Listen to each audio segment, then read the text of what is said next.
La leçon 1.3, la priorité des opérations. C'est une leçon pour nous aider à résoudre des problèmes qui ont parfois quelques étapes. Alors ici, on dit pour résoudre les problèmes ou certains problèmes, il faut effectuer plusieurs étapes.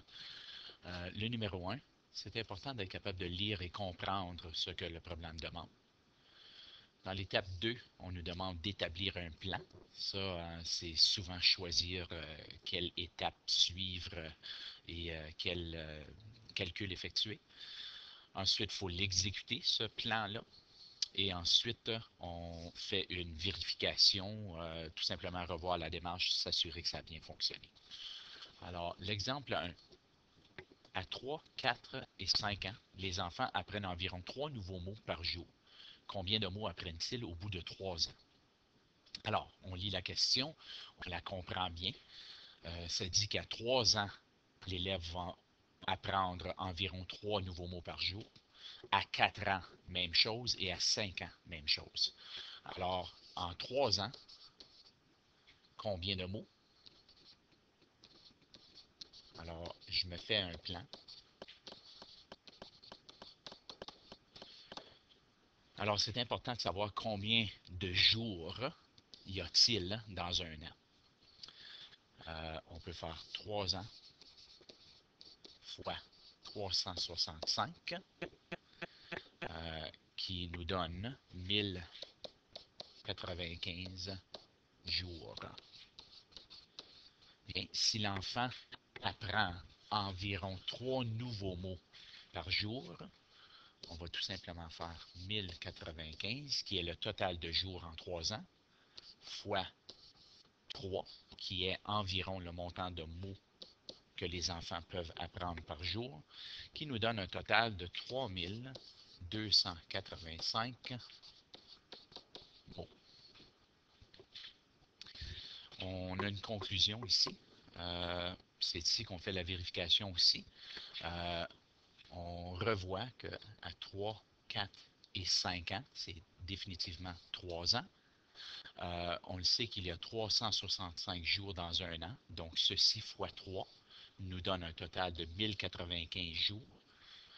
1095 jours fois les 3 mots que les enfants apprennent approximativement, qui nous donne un total de 3285 mots appris en 3 ans.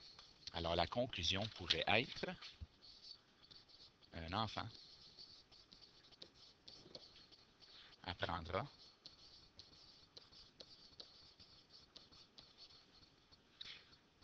environ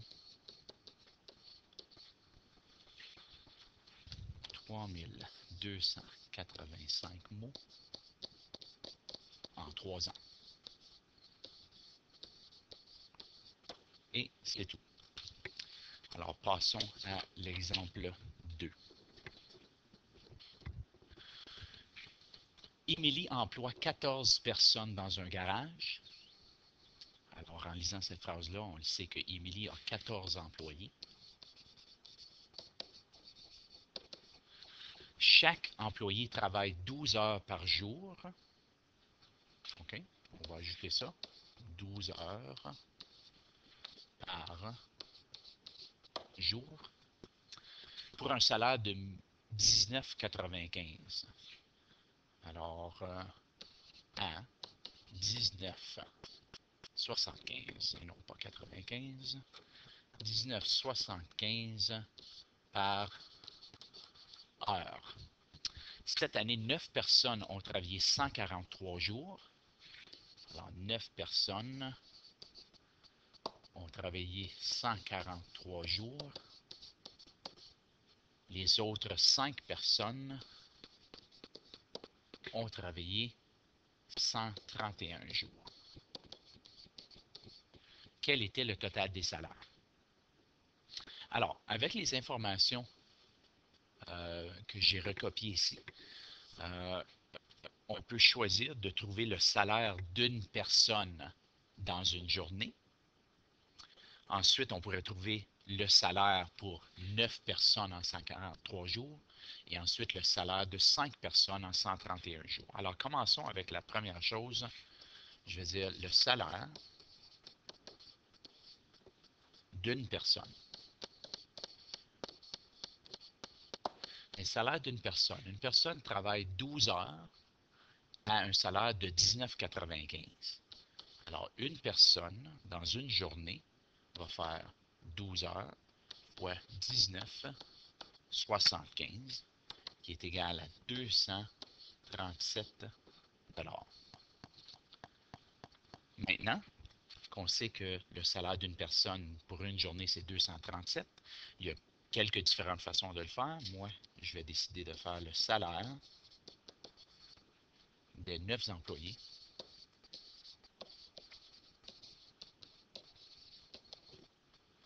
qui ont travaillé 143 jours. Alors, leur salaire est 237 $ fois 9 employés fois 143 jours. Donc, ces 9 employés-là ont fait un salaire de 305 000 $ et 19 cents. Maintenant, regardons pour les 7 employés. Excusez, les 5 employés. Le salaire des 5 autres employés. Le calcul va être semblable. Les autres, on peut travailler 131 jours. Alors, le calcul sera, ces employés font 237 $ fois 5 employés fois 131 jours, qui nous donne 155 235 $. Maintenant, il s'agit tout simplement d'ajouter le salaire des 9 employés plus le salaire des 5 employés. Alors, il commence à me manquer de place. Alors, je vais tout simplement écrire ça ici. 305 019 $ plus 155 235 $, qui est égal à un grand total de 460 254 $. La conclusion pourrait être le total des salaires